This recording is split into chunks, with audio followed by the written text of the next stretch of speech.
What's going on, guys? Welcome to the Stack Strength Podcast. I'm your host, Daniel DeBrocke. Thanks so much for joining us. Today is going to be a little bit of a different episode. Today, I'm actually by myself doing a Q&A episode.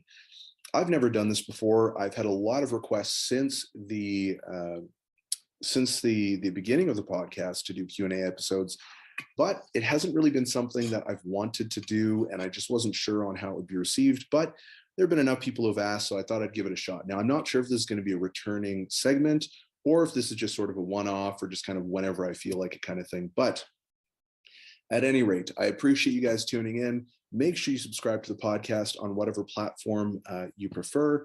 Make sure you give us a 5-star rating so that we can help promote the podcast and continue getting better resources, better education into the hands of athletes and coaches so you guys can get better results in your training, diet, sports performance in general.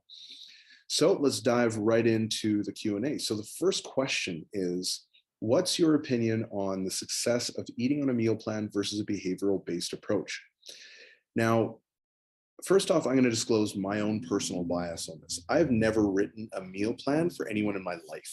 I don't write meal plans, and I have a handful of reasons for that. Now, that being said, I am not going to disparage anyone who does write a meal plan. I think that there's absolutely times where that can be very beneficial. However, in the vast majority of cases, I do see that as being, having being a little bit problematic for a couple of reasons that I'll explore in a moment. So if someone does write meal plans or anything like that, definitely not a knock at them. This is just my own personal preference.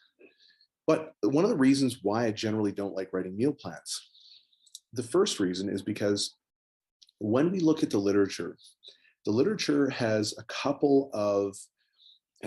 identified a couple of variables that seem to predict dietary failure or dietary recidivism. And one of these is what's called rigid restraint.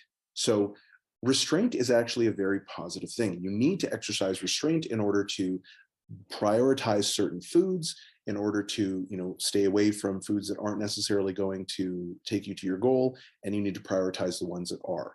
And within that entire process throughout the day, that does require a significant amount of restraint, or at least it can. Now, restraint is good. That is a very important skill to have, but there's a difference between rigid and flexible restraint. So rigid restraint would be, you have a meal plan, here's exactly what you eat, 0 deviation. Well, what happens if you're traveling? What happens if you come across, an individual's birthday or a holiday or a wedding or something like that? How are you going to stick to your diet?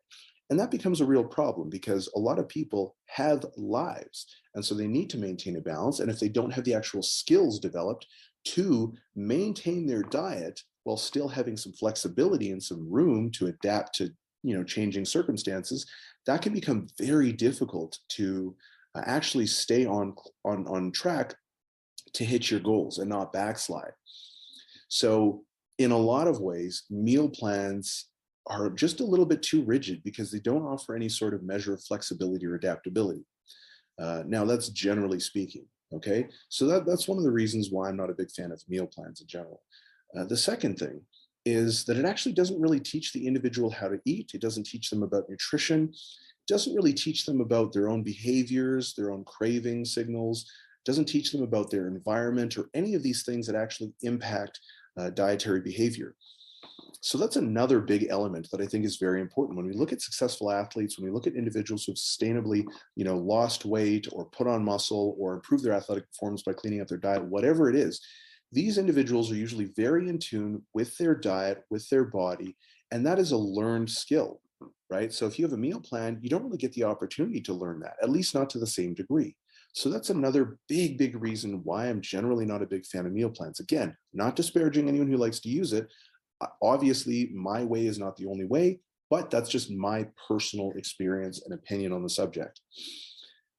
Now, as far as a behavioral approach goes, I'm a really big fan of taking a client-centered approach. And what that means essentially is that everything that happens has to be predicated on the individual, their context, their goals, what they're capable of doing, and what they actually agree to do. And that's very important because an individual might have a goal to, let's say, put on 15 pounds of muscle, but they might have lifestyle variables that they're not necessarily willing to give up. Let's say going out on the weekends with friends and, all this other stuff that could potentially crop up. Now, they might still consider their goal of 20 pounds of muscle gain to be a very important goal, but they also don't necessarily want to lose out on their social life. So we will have to find a balance. And it's not necessarily just fair to say, well, give it up, right? Give it all up and whatever, right? So we need to make sure we're negotiating that with the individual. And that is where a client-centered approach is very different from a lot of other approaches. It actually includes them in the process.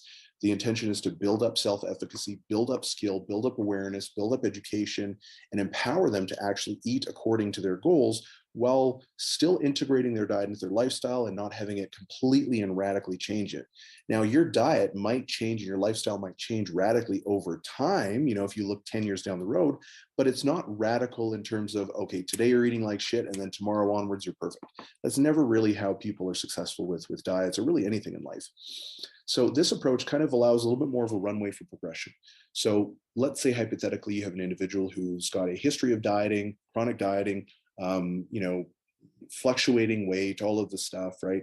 And then you put them on a meal plan. Again, they're just going to do the same shit. They're going to lose the weight and then they're going to regain it back. Whereas if we have a behavioral approach, we say, okay, let's try and look at what the big stones are. What are the big stones that we can turn over that are going to have the biggest impact on your results while having the least amount of friction in your life? That might be getting them to eat 6 combined servings of fruits and veggies per day. So these are examples that I usually like to give because they're pretty easy to understand.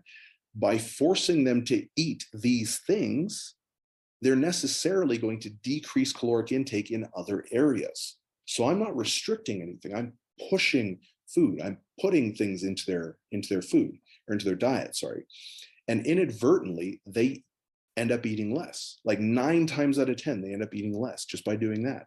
Then we may add in some protein and say, hey, you know what? I want you eating 4 servings of lean protein per day, and I'll quantify what a serving is.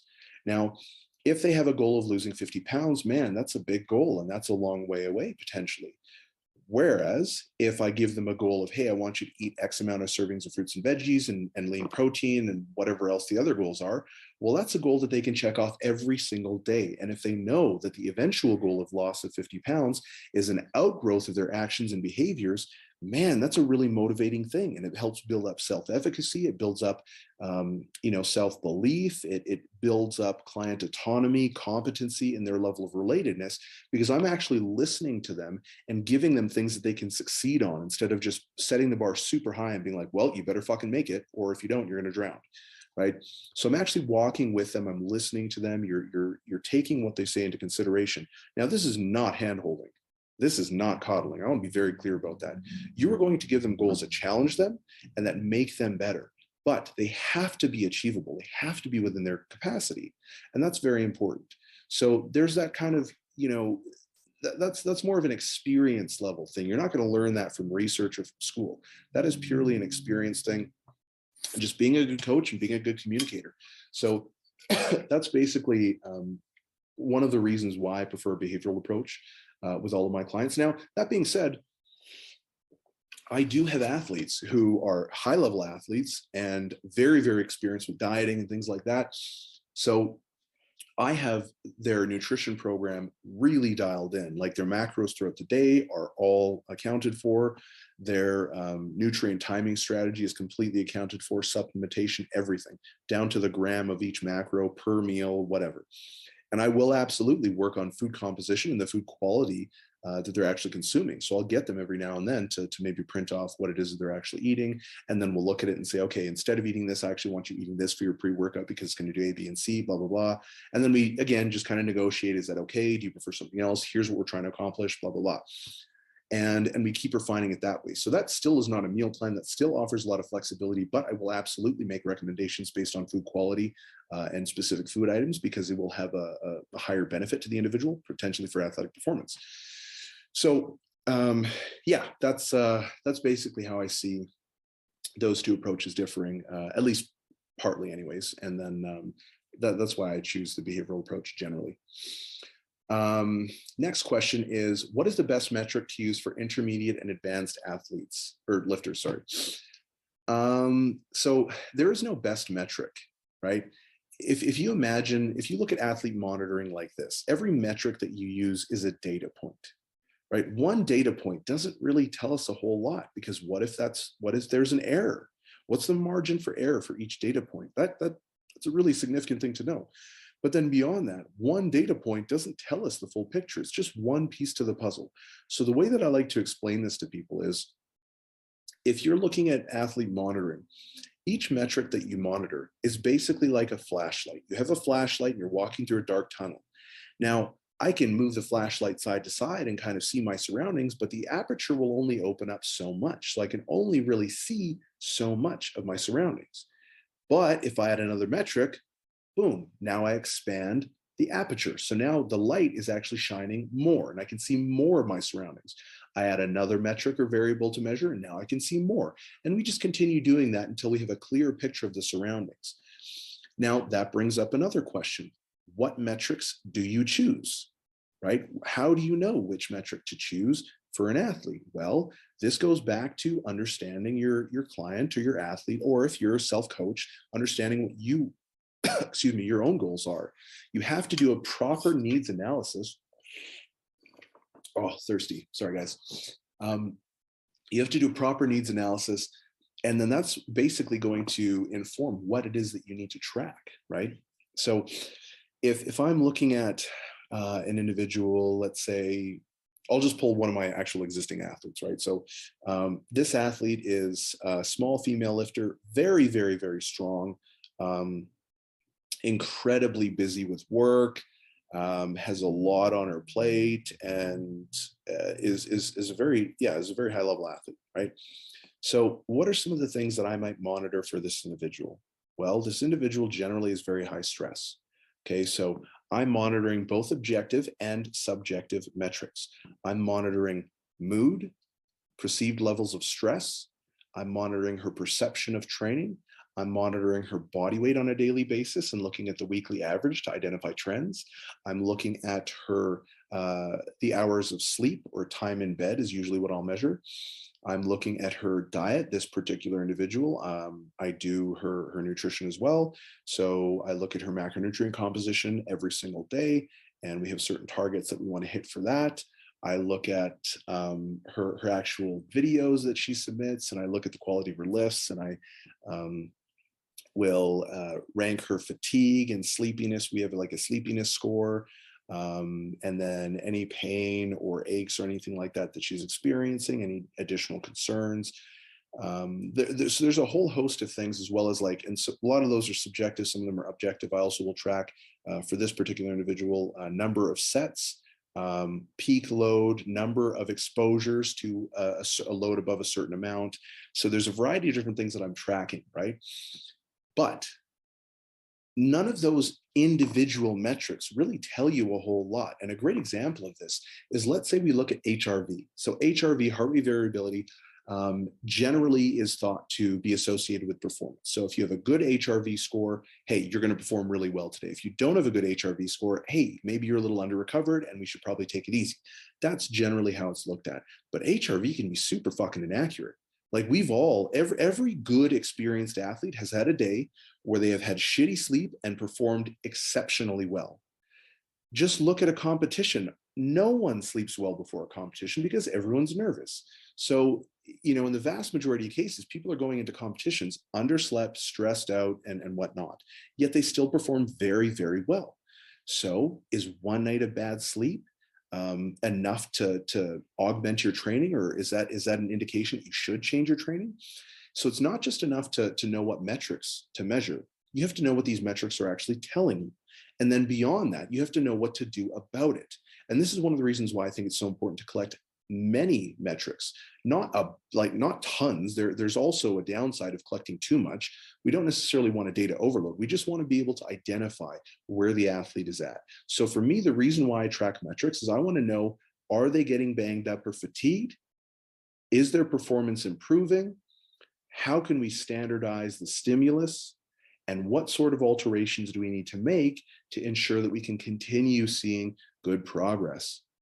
So I'm looking at markers of injury or potential injury risk. I'm looking at fatigue. I'm looking at all these things.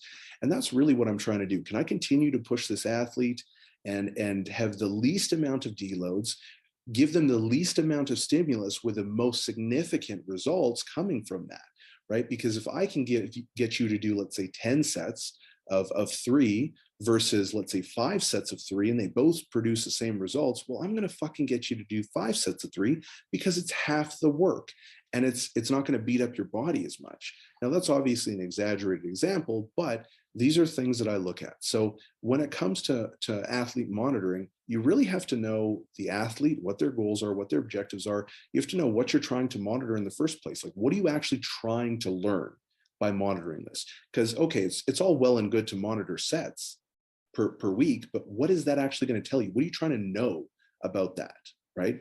So you have to know the athlete, the goals. You have to know what you're going to track and why it's important. And then the last step is, how are you going to act on it?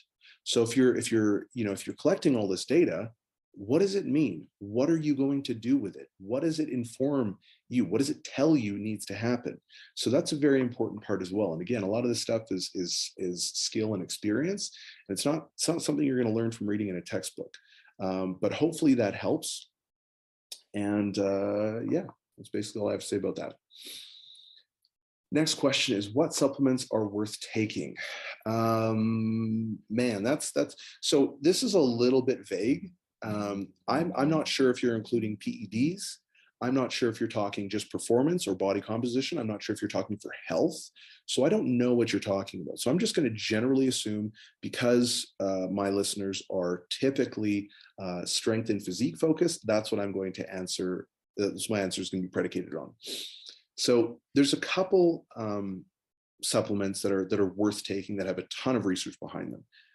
Whey protein powder can be fantastic. This isn't necessarily performance enhancing or anything like that, but if you have a high protein intake and you really struggle to get it in, this can be a fantastic way to actually get your protein in, hit your protein targets. So you're making sure that you're getting the most out of your nutrition as far as protein intake goes, and frequency and feedings and all that jazz. Creatine is another fantastic one. There's a ton of literature on this to support the efficacy of this. This is kind of one of those silver bullet supplements. It's really funny because it seems to do everything. Helps with hypertrophy, it helps with strength, it helps with endurance, it helps with power output, helps with recovery, increases time to exhaustion, improves work capacity, appears to improve cognitive function as well. So there's a lot of different benefits for it. So for hypertrophy, strength, power, just general athletic performance, creatine is a fantastic supplement. Yeah, you should probably get it. Carb powder is something that I do like. I like carbohydrate powder. It's not necessarily going to enhance your performance from the standpoint of like replenishing glycogen or anything like that. That's something that happens the day before, right? But the reason why I like carb powder during your actual training session is because, especially if you have a really hard training session that could be maybe like 2 hours long, or maybe even a little bit more if you're a powerlifter or a strongman, well, carb powder can kind of stabilize your blood sugar. So if you're just sipping on it throughout the session, it can kind of keep your energy levels a little bit more stable. And rather than being like a big physiological benefit, mainly I've noticed that it's psychological, right? You don't feel like you have the same big energy dip. Like, let's say you've got a big squat day, you crush a bunch of squats and you're just fucking exhausted, but now you have to do your assistance work and all your accessories and all that shit. Well, man, you're probably going to be like slacking a little bit going through the rest of it because you push so hard on your squats, right? So carb powder can kind of help stabilize your energy and psychologically just help you feel a little bit better and maintain energy levels throughout. So I think it can be very, very helpful for that. Also, just from a nutrient partitioning standpoint, even after, it can help with your recovery and things like that, and even hydration status and all that jazz. So it can be very beneficial for a lot of reasons, but the main benefit, like I said, is stabilizing your energy levels throughout the training session. Just so you have a little bit more focus and you just feel better psychologically. Last one is caffeine. So again, this is not a very long list. It's about four supplements. Caffeine has been shown to be an ergogenic aid, a fairly strong ergogenic aid, which is really cool. The dosing for that is about 3 to 6 milligrams per kilogram of body weight. So 100 kilogram individual will take 300 to 600 milligrams of caffeine about 45 minutes before their workout. Now, there's a couple things to really consider here. Caffeine can be anxiogenic, which means can be anxiety causing. So if you're an individual who already has high anxiety, you may want to watch out with using caffeine, because that is a very high dosage to use to actually get that ergogenic aid. And it might just give you a little bit of a panic attack. That's certainly something that I experience. So I don't use caffeine because I'm already really amped up just in general. I have PTSD. And so I already have kind of a very high sympathetic tone to my nervous system. So I don't generally use caffeine. But that is something to consider. Now, some people, it's not going to be an issue. Others will have an issue. So it really just depends. Feel free to go and experiment. It's not the end of the world if you do have, kind of a not so great experience. You just, okay, cool. Now I know it's not for me. So it's not a big deal. Another consideration is the half-life of caffeine. So caffeine will stay in your system for quite a few hours afterwards. So essentially, if you're consuming 300 to 600 milligrams, like, man, that can stay in your system for quite a while.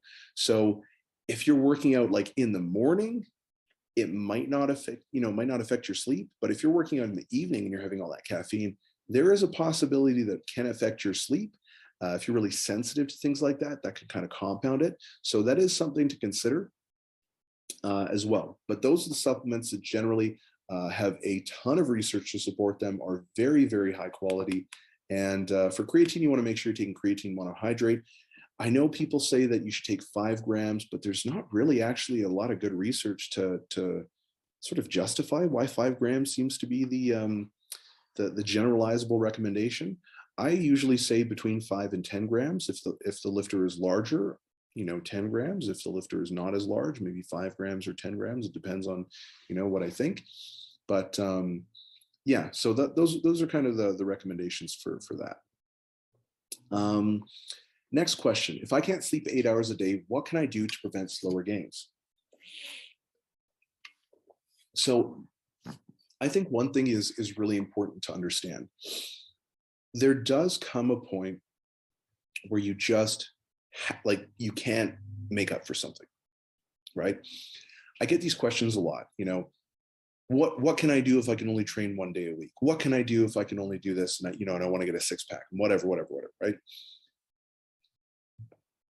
But there is like a minimum threshold that you do have to reach, right? And I think a lot of the times people forget that. They're like, I can only work out 1 day a week for 30 minutes. What do I do? And it's like, well, I can tell you what you do, but you're not going to put anything on your squat. Like you're not going to squat an extra 100 pounds at the end of the year. Like you're just not, right?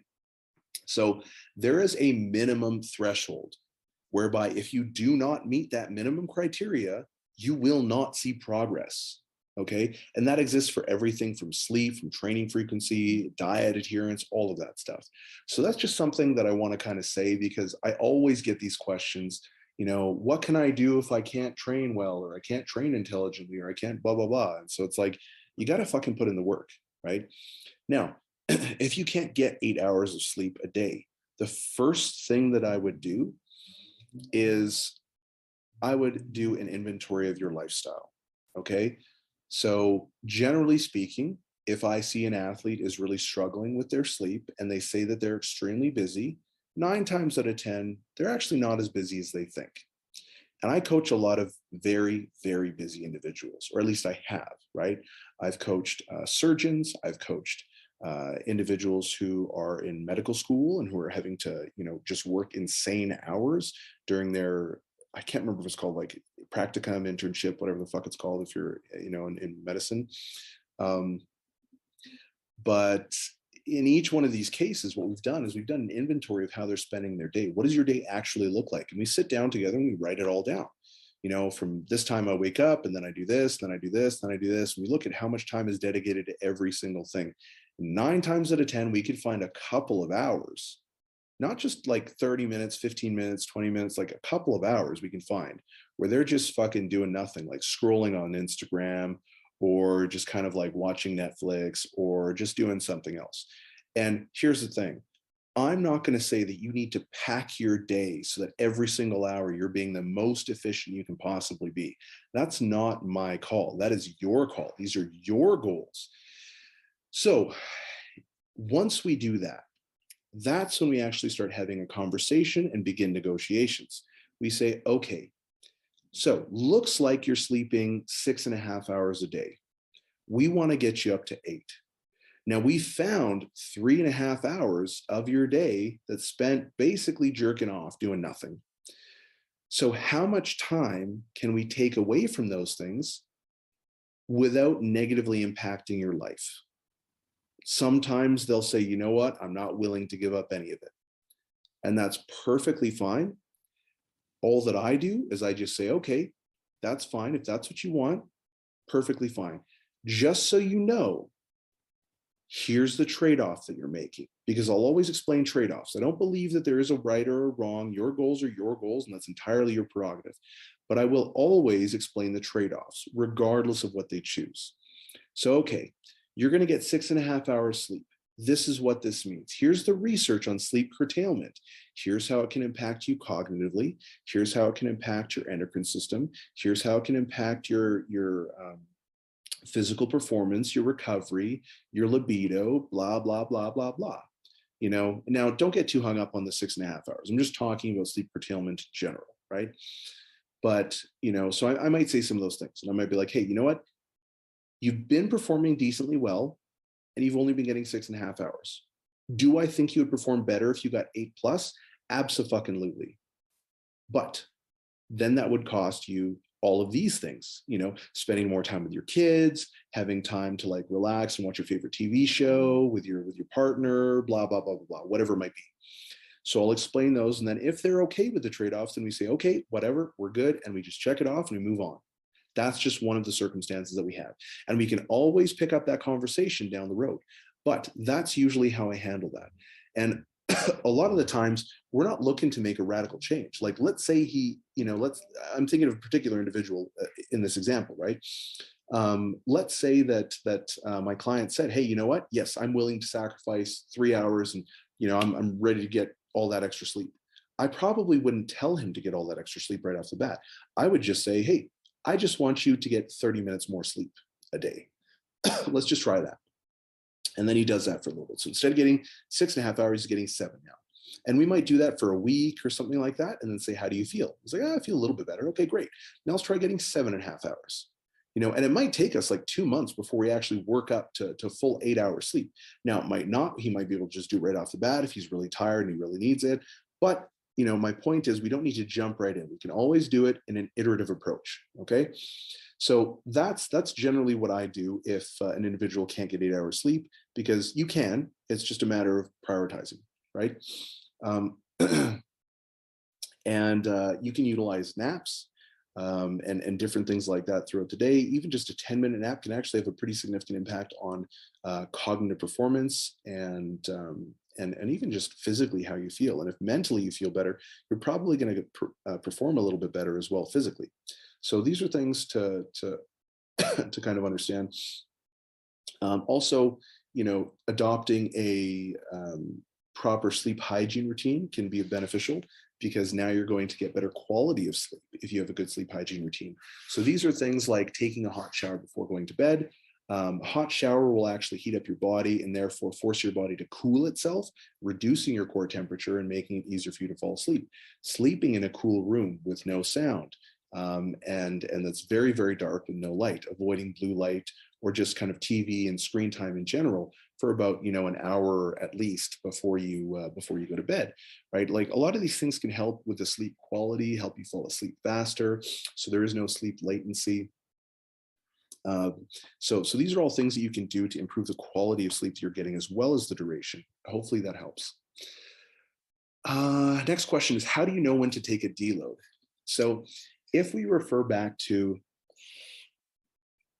what I was talking about with athlete monitoring, so how I program deloads for myself is I'll have a certain performance. You know, my performance will be pretty consistent, right? Because my lifestyle is pretty dialed in. I work for myself. Sorry, no, I don't work for myself. I mean, I have my own company, but I work for Kabuki. But I basically make my own hours. I don't have to be anywhere. I work online. So I have a lot of freedoms, right? So because of that, I can basically ensure that my performance is going to be pretty consistent, because all of the external variables or environmental variables are in line to ensure, you know, performance is going to be pretty close to at its best. So if we look at performance over time, we say, okay, like, I'm doing well here and I'm continuing to make progress. You know, the weights are moving a little faster, maybe even I'm increasing load over time. All this great stuff is happening. And then all of a sudden, I just start feeling maybe a little down. My mood's a little bit down. My sleep is a little bit off. My stress seems to be a little high, kind of struggling through my training sessions, not necessarily feeling as good. Like maybe I'm not even like seeing a huge reduction in performance. Like usually it just feels a lot harder than it normally is, right? And I'm like, man, like what's going on? And if that goes on for about a week, then I'll usually know, like, okay, you know what, I need to deload. But it's not just one thing, it's a combination of things. Now, that's going to be a little bit different for everyone, right? So when I'm looking at an athlete, this is also why I collect a lot of different variables, because, like, again, for me, my HRV is fucking stable. Like I could have like a massive tragedy happen and my HRV is going to move by maybe a point, you know? So it's very, very stable, um, regardless of how stressed I feel or how good I feel. So I'm going to look at numerous factors, right? And if I know, for instance, that an athlete is very high stress, I'm going to look at their stress levels. So if I start seeing like a peak in their stress levels all of a sudden, I can be like, hey, what's going on, man? Like, do you have stuff going on outside? Do we need to pull back volume a little bit temporarily while you have this really busy push at work? Like, what's going on? So that's really an important conversation to have with your athlete, but also knowing what it is that you're monitoring, right? So if I'm seeing reduced performance over time as a trend, like over the span of a week, that's a good indication for me that I need to deload. For other people, it might be a little bit different depending on their work demands, depending on what's going on outside. But in those cases in particular, I might not deload them. I might just pull back volume just a little bit so they can still push pretty hard and have a high intensity of effort, but they're not doing as much accumulative volume because, again, life stress is still stress. And all of that falls under allostatic load. And we have a finite amount of recovery resources. So we do have to factor that in. So I might pull that back just a little bit, just so they can continue training and having productive sessions while still accounting for all the stuff that's going on in their life. So that might not even be a deload for them, but that's generally how I look at a deload. You know, I'm looking at their performance, I'm looking at their level of enjoyment, I'm looking at how they're executing the training, I'm looking at their stress levels, their mood, their perception of training. I'm looking at, is their sleep starting to be impacted? I'm looking at their diet. Are they starting to veer off their diet? Is their body weight starting to fluctuate? You know, if you're really stressed out and you're not getting good sleep, you might start retaining water a little bit more because your stress is so high and your cortisol is a little bit off, right? So you might retain a little bit more water. So there's a lot of things that you can look at to determine whether or not you should be deloading. Now, I personally think that you should kind of deload reactively. I'm not a big fan of planning out deloads because we never really know what's going to happen. So I don't really like the whole, 3 weeks and then 1 week deload, 3 weeks, 1 week deload, because then you're deloading for 25% of the year. That's not a very productive paradigm. So I'll just train until basically I say, hey, like, okay, now it's actually time to deload. And then I just take a deload, right? And I do that with all my athletes. So all of my programming with my athletes are done on a weekly basis. I don't program, a month in advance or anything like that. It's all weekly because I look at what's actually going on in the athlete's life. I look at these check-ins, I look at all the data and say what needs to happen in the next week to enhance their performance and moving forward, right? So that's basically how I look at a deload. And determine whether or not I need to deload an individual, whether it's myself or an athlete that I'm coaching. Next question is, I tip forward when I squat, what exercise should I do to fix this? So I get questions like this actually quite a lot. And here's the thing. If we have an exercise that is supposed to correct X technical faults, like whatever technical faults we're looking at, it'll only work if it's executed correctly. So it doesn't matter. Like let's say you have a chest fall pattern, like in this one, right? Where, he tips forward when he's standing up on the squat. So in this case, you might want to strengthen their quads and their upper back and improve their core bracing. What is a great exercise for that? Front squats or SSB squats. Well, if they're not doing the exercise properly and they continue falling forward in an SSB squat, well, that's just going to exacerbate the issue because now that's just repatterning that movement over and over and over. So an exercise is a tool, but the effectiveness of the tool is contingent on whether or not it's used properly, right? Like if I have a hammer, but I'm trying to hammer a screw into the wall, well, it's not the hammer's fault that it's fucking up the wall. It's the fact that I'm not using a screwdriver. The hammer's not meant to do that, right? So you need to use the tool correctly if we want the results that are purported to be associated with that. So if you have a chest fall pattern where your chest falls when you're standing up, that's usually the first thing I always look at is technique. Are you technically sound? And one of the most effective ways of doing that, in my mind, in enhancing technique, is utilizing tempo work. The reason why I like tempo work is because we can reduce the absolute load, but still keep intensity of effort very high. It gives you more time in the movement so you can actually feel what's going on. You can feel your bracing. You can feel if something gives out. You can feel if you relax. You can feel if you shift. You can feel if you lose position. So I'm a big fan of long tempo squats. So for instance, one of my athletes a couple months ago was always arching their back when they squat down. You don't want to arch your back. You want to load your hips and maintain a neutral position. We're not looking to arch the back. And that's kind of a whole different conversation. So I don't necessarily want to go down that rabbit hole because it is a little bit nuanced and complex. But for this individual, I had them doing tempo squats with 6 seconds down, 2-second pause at the bottom. This is a fucking hard lift to do for like 5 reps, right? Like I was getting him to do it for 3 to 5 reps. So the reason for that is because you've got 6 seconds, 1, 2, 3, 4, 5, 6. That's a long time to be descending in a squat, right? So when you do that, you are forced to feel the position. You feel whether you're braced. You feel all of that stuff. And then when you come up, you can make sure you are prioritizing that new technique that you're trying to develop, okay?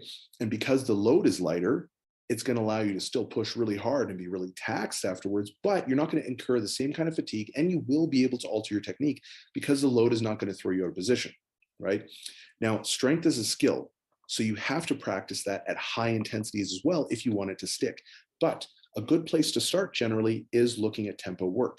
That's one of my favorites. Another thing to look at, assuming it's not technical and it's actually a muscular weakness. And when I say muscular weakness, I'm talking about weakness relative to the other musculature in your body, okay? A lot of the times when you see the chest pull pattern, it's you hit the hole, then the hips shoot up and the knees shoot back and you tip forward. That's a very common squat pattern.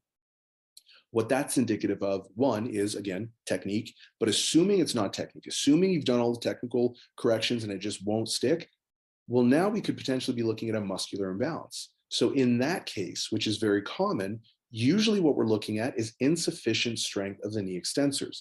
So the knee extensors being the quads. If the quads cannot effectively generate enough force to stand up, what happens is they will shoot back.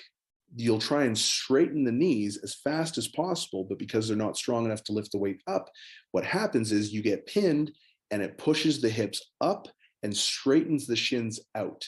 So it offloads load and torque requirements from the knees onto the hips. Once they're on the hips, now you have better leverage and you can kind of good morning the weight up because your hips are stronger relative to your quads. So what you want to do in that instance is load the shit out of your quads in positions that are going to punish you if you do that technical fault again. So a zombie squat or a front squat could be fantastic for that. If you tip forward in a zombie squat, that bar is dumping forward. So you are going to be forced to train that position. You're going to be forced to train your upper back, your core bracing, and your quads like crazy. So that can be a very, very effective exercise. Bulgarian split squats could be a very effective adjunct. Some heavy leg press or hack squats or something like that to load the shit out of your quads and not really bias the hips as much can be very, very effective. And once you see that coming up, well, then your squat might improve and you might actually be able to maintain position better because your quad, your knee extension strength is much better, right? So that's basically, those are 2 different ways to kind of attack it. I would always look at technique first because 9 times out of 10, any of these issues are technical in nature and not necessarily mobility related or muscular or anything like that. And then after we've made sure that it's not purely a technical issue, then I would use things like the tempo work, the front squats, zombie squats, things like that. Hopefully that answers your question. Next question is, if your program is designed properly, do you think linear progression works even for advanced athletes? Yeah, I mean, it can work and it will work for a period. The thing is, how long is it going to work for, right? That's ultimately what it comes down to. So when you're a new athlete, there is so much potential for growth because you can't even access 100% of your muscular force that you could produce. Your body actually will not allow it because you're not safe in those positions, and your body will sense instability and poor motor coordination. So it won't allow you to do that to protect you from getting injured. That's one of the reasons why you can get so strong so quickly as a new athlete. These are the newbie gains people talk about. Most of this is to do with technical development and just neurological efficiency and improvement, as opposed to actually, getting increases in strength. You're getting an improvement in strength expression at a very rapid rate because your nervous system is becoming a little bit more attuned to these motor patterns, right? But as an advanced athlete, again, if we go back to athlete monitoring and we look how complex an organism is, right? They might have a fight with their spouse, when they're supposed to hit like a really, really big lift on that day.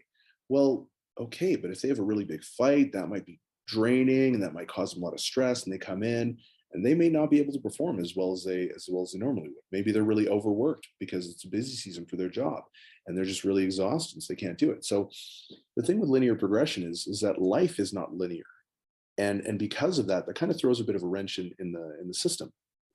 So the reason why, or one of the reasons why, advanced athletes need a little bit more undulation is because they're constantly working so hard, and they're much higher along in terms of their genetic potential. So we need to be able to kind of account for some of these things, right? And generally, when you see an advanced athlete, their lifestyle generally is a little bit more predictable. Generally, not always, but generally, right? If they've dedicated, 10, 15 years, it's obviously something they care about. So their lifestyle is probably going to be a little bit more attuned to perform well in their sport as a lifter, right? But let's say you're lifting a certain amount of weight, right? You're squatting 800 pounds or something like that, and you do a heavy volume day or something like that, and then you have a higher intensity day or later on or something like that. Well, that fatigue accumulates, and if it accumulates week over week, you're probably not going to be able to do that for very long and continue improving, right?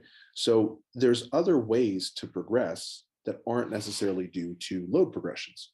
A very simple example of that, and this is what usually you'll see with higher level athletes, is you need to be a little bit sneakier because the fatigue they generate is so high because they can just push so hard and they're so strong, right? So you can't always just kind of keep going on the same program and keep adding weight, keep adding weight, keep adding weight. They're going to tap out pretty quick, right? So what you can do though is you can have like sneaky little progression strategies. A really simple example of that, for instance, is let's say you do a top set of 5 on the bench press, and then you do back offs at 90% of your top set for 5 reps as well. Okay. Now you've accumulated a certain amount of tonnage and you've accumulated a certain amount of exposure at a heavy weight, and then you've dropped it back. Now, not super heavy, because let's say it's, an RPH or whatever, that's not crazy, but it is, the peak load of that day. Now, maybe the next week you do top set of 5 again, but instead of doing back offs at 90% of your top set, now you're doing back offs at the same load, but for less reps.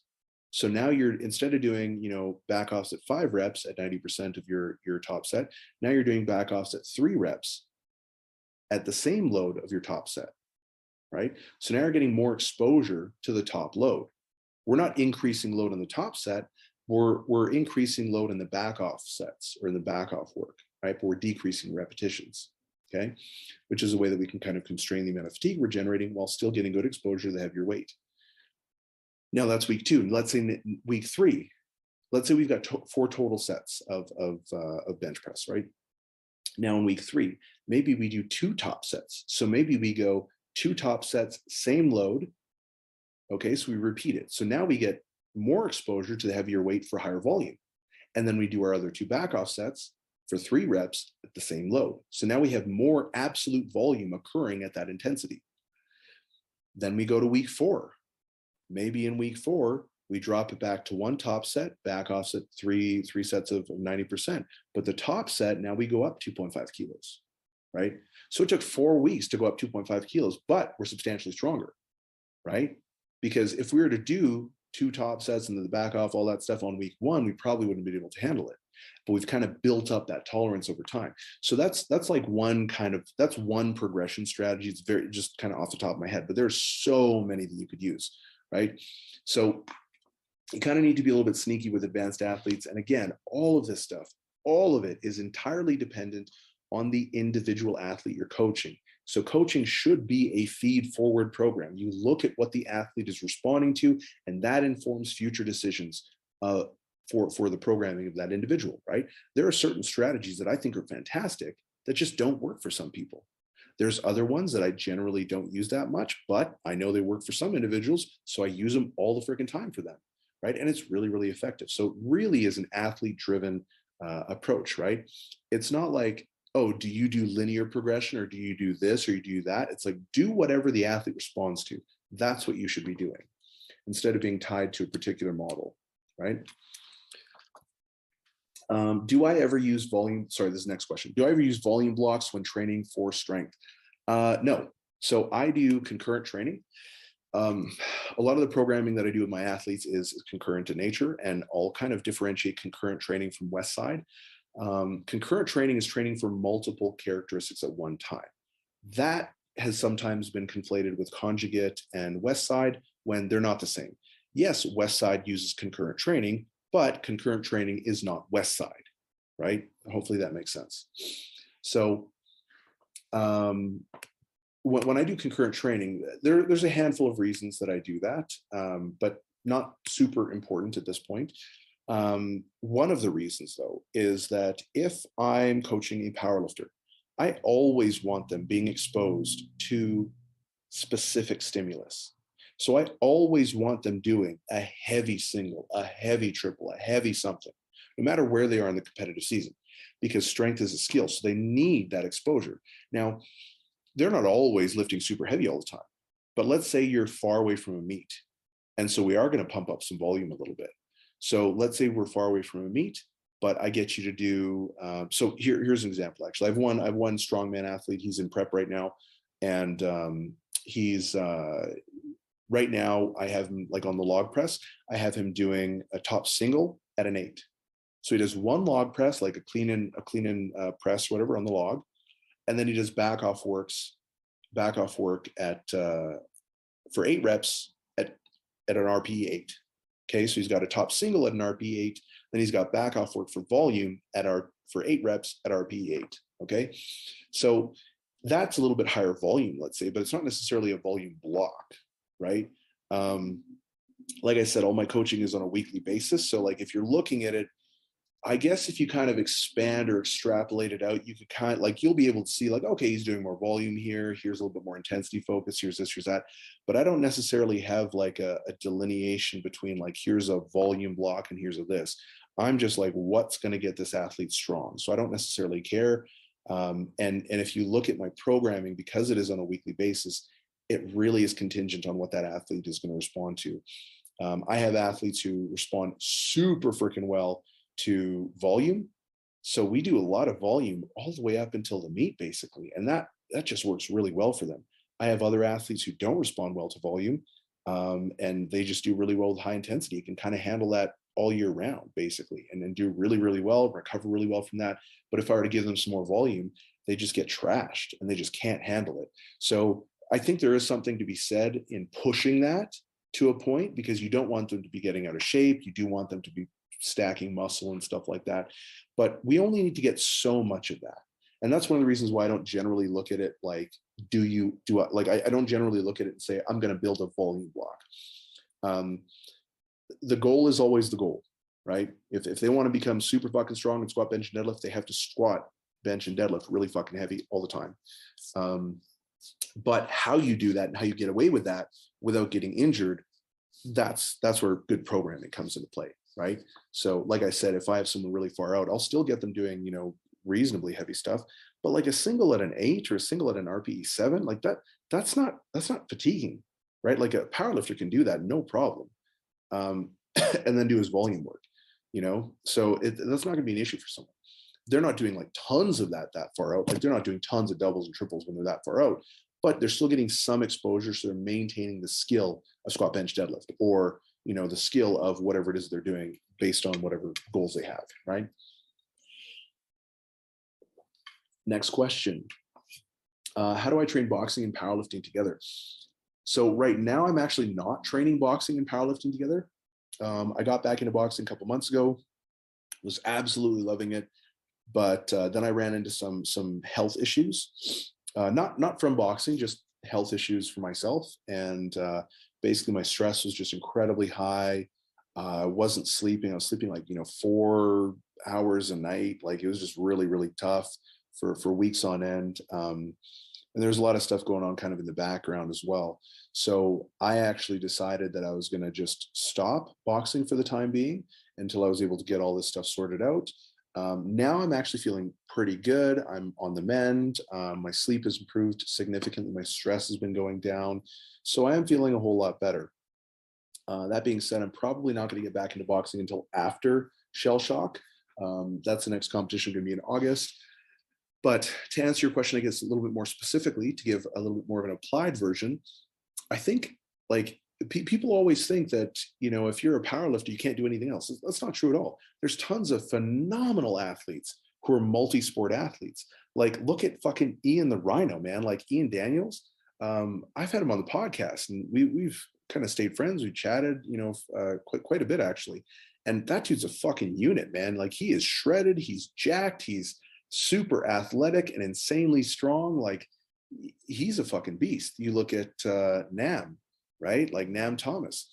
He's a bodybuilder, a powerlifter, a sprinter. Like dude's a fucking unit. You look at Steffi Cohen, what she's done. She was an Olympic weightlifter. She was playing soccer. She was a powerlifter. Now she's doing boxing, right?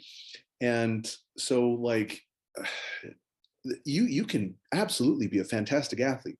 Now there is a point of diminishing returns, of course. Like if you want to be a legitimate boxer, like a legitimate professional boxer, not just, oh, I went pro, but a legitimate contender in boxing, there's no fucking way you're going to do well at powerlifting. There's no way, right? You're going to have to sacrifice that. But if you just want to be quite good at something and you want to be also good at powerlifting, you can absolutely do that. So you can box and become very skilled. The main thing here is just to go slow. Don't go into this other, like if you're doing boxing or if you're doing CrossFit or if you're doing, whatever else it is you're doing, mountain biking or something, don't go crazy with it. Start with 1 day a week and do that for a couple of weeks. And that might sound like, oh, that's not enough at all. Man, if you care about your performance, just start slow, right? And when you go there, don't look at it, oh, this is just 1 day per week, so I'm fine, I can go really hard. No, you probably can't, and you probably shouldn't, or else it is going to impact your performance, right, in powerlifting. So make sure you start slow, right? If you go to boxing, like when I was going to boxing, I was only hitting with about 40% power when I was hitting the bags, 40% power. I was doing 1 minute on, 2 minutes off. That's not a lot of work. And my training would be about an hour and 15 minutes long, right? So I'm not doing tons and tons of work, but I was fucking exhausted. Like my shoulders hurt, my Achilles tendons hurt from moving around like that, because I'm 275, right? Like I can't move around that fast anymore. Like I need to train that ability so I can be explosive and light on my feet and agile. So that takes time. So then after a couple of weeks, I started upping it to 60% power that I was punching with. I started doing calf raises and isometrics and like eccentric calf raises and things like that. I started doing different types of bag work to get, different types of stimulus on my shoulders and on my body, right? And I kept going, but not super hard. And it wasn't until about 6 weeks in that I actually started skipping for the first time. I would do 30 seconds of skipping and a minute off, because at the time that was all my Achilles tendons could handle, or else they would just get like I could tell if I did it, sure, I'd be fine. But then 3 weeks in, I'd be like, yeah, I'm fucked. I need to go to someone and get some help for rehab because now I'm injured, right? Like I knew that was going to happen. So I went real slow. And then again, it took me a couple of months before I was actually hitting with like 90% power, moving around like I wanted to, doing full 3-minute rounds of sparring. Like that took months, right? And and I was only going once a week for the first while, and then I upped it to 2 times a week, right? So the biggest thing is you can go and you can do other stuff, but you have to be intelligent about it. You have to go slow, and then just see how it goes, see how you recover, because fatigue is accumulative, and that's really important. So I'm not going to really talk about that anymore. Next question is, what do I think of Jefferson Curls? I I like Jefferson Curls. For me personally, they give me a bit of a buffer for injury risk mitigation. So I do feel like they have a protective effect against injury. I don't believe that spinal flexion or extension under load is really dangerous inherently. I think there's definitely context where it can be dangerous, but I don't think there's any inherent danger to that. And I also don't think that there's any actual good research to support that. Again, we're talking inherently versus specific context. So yes, I could fucking give you context where it's like, yeah, that's gonna be a bad idea and you probably will get injured. But in my context in particular, right, movement is not dangerous. Bending over and flexing your spine and picking up a kid or picking up something, like that's not dangerous, right? And so if you think about that, then you're like, okay, well, obviously there's a certain threshold where it can become dangerous. What might that look like? And that's where each individual is going to have to make that decision for themselves. Now, I don't generally program Jefferson Curls for many people. I program it for myself, and I think I have one person doing it right now, right? But it's pretty rare that I actually do program that for people, because for me, it's an injury risk mitigation thing, and it's building up resiliency. For the individual that I'm programming it for, it's the exact same thing. If I'm just looking to strengthen someone's posterior chain, I'm going to choose RDLs or something like that, or stiff leg deadlift. Like those are going to be really good, and they're more sport specific anyways. It's going to have a higher translation to their actual deadlift, 9 times out of 10. So I'm not going to program a Jefferson curl. Generally, I like it for building up resiliency in the back, resiliency in the posterior chain. That's why I like it. And for me, like I'm up to doing it with about 400 pounds off like a 6 or 8 inch deficit, really, really flexing my back, and then coming up, doing that for sets of like 8 to 10. Or maybe not quite 400 yet. I think like maybe 385 or something like that, but pretty close, right? And I can do that. And I actually feel great doing it. Now, is that a recommendation for other people to go out and do it? No, this is something that I do. Like I said, there's not a lot of good research to suggest. In fact, there's not really any good research to suggest that spinal flexion and extension under load is inherently dangerous, right? When you look at all the different sports of all the different athletes who are loading their spine in flexed and extended positions, who experience high impact, in high impact sports like football or something like that, and you look at the positioning of the spine, we don't see an increased risk of injury. But a big reason for that is because tolerance is built over time. Positional tolerance is likely more related to the risk of injury than a specific movement is in general, right? So movement isn't inherently dangerous. Movement that is not where the individual is not prepared, that's dangerous, right? That can be dangerous, and that does present an increased risk of injury. So for instance, I've been doing this exercise for a while, right? So I have a bit more resiliency through my back, and it actually is protective for me. But if I didn't build up to that and I just went and I tried to do that on my first time trying them, sure, I'm strong enough to do that, but I'd probably fucking pull something because I wasn't used to it. I'm not used to pulling in a really flexed spinal position. So more important than what position is your back in, you have to look at, are you prepared to do that? Are you trained to do that? Like look at strong men, right? When they're doing a stone lift, they're super rounded, right? They're really rounded. There's a lot of exercises where people are doing a movement where their backs are very, very rounded. And that doesn't necessarily present with an increased risk of injury, but that's also because they've been doing it for so damn long, right? So I think that's a really, really important thing to understand. Like I said, from a performance standpoint, Jefferson curls probably not a very good exercise for boosting performance. For boosting resiliency, yeah, that could be potentially pretty good. But again, it's individual dependent and context dependent. So it's not like I'm going to sit here and make a broad recommendation to anyone. Next question. What do I think is a big mistake people make when dieting? Man, there's a lot. Probably the biggest one though is that people try and go from 0 to 100, right?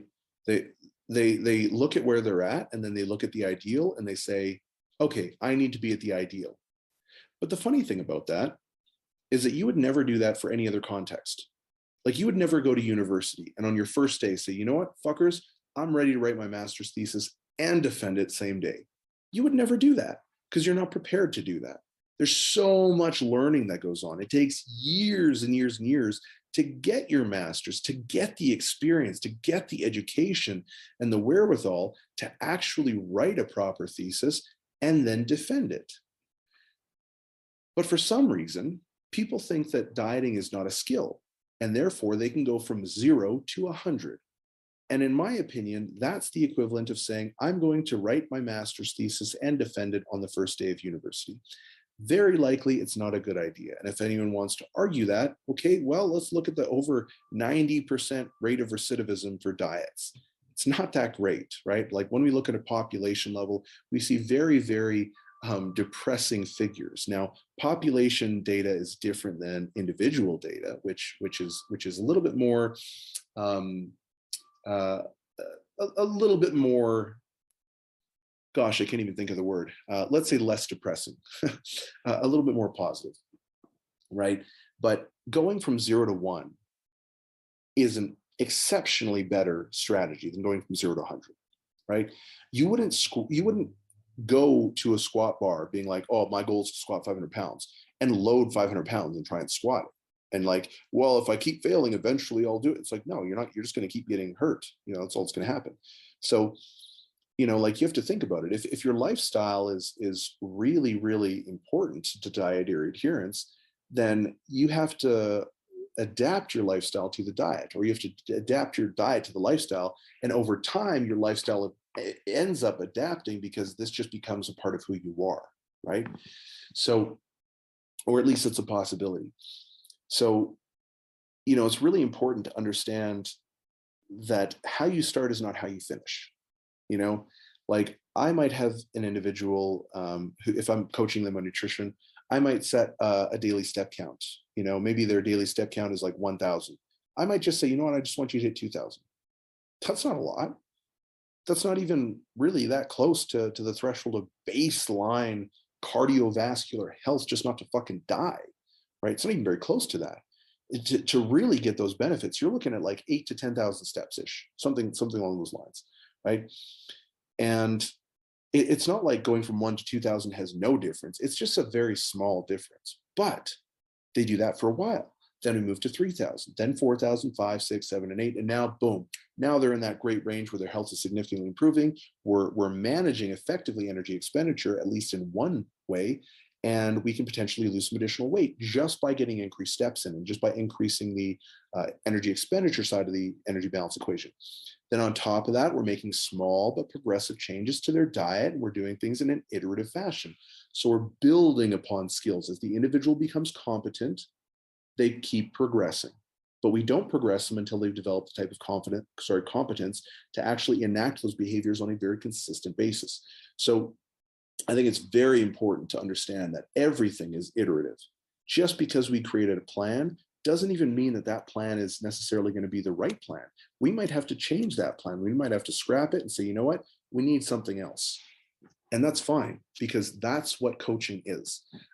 Or if you're self-coached, that's what you need to do if you want to be successful in the long term. You need to be able to iterate the program. You need to be able to develop and build on past successes. So it's very important to give an individual success and to be able to kind of build on those over time, and going slowly. And it's not even slowly. It's like, as you start to progress, then you'll be able to pick things up faster, but you need a baseline level of experience, right? And then as you get that, learning new concepts, implementing new strategies, all that stuff is going to become easier because you have the foundation already established. So hopefully that makes sense. That is actually the last question for the day. I hope you guys enjoyed that. I hope that that was helpful. Again, if you like the podcast, make sure you subscribe. Make sure you give me a 5-star review so I can continue putting out solid content to help coaches and athletes basically become better coaches. All right. Thank you so much, guys. I will see you on the next episode.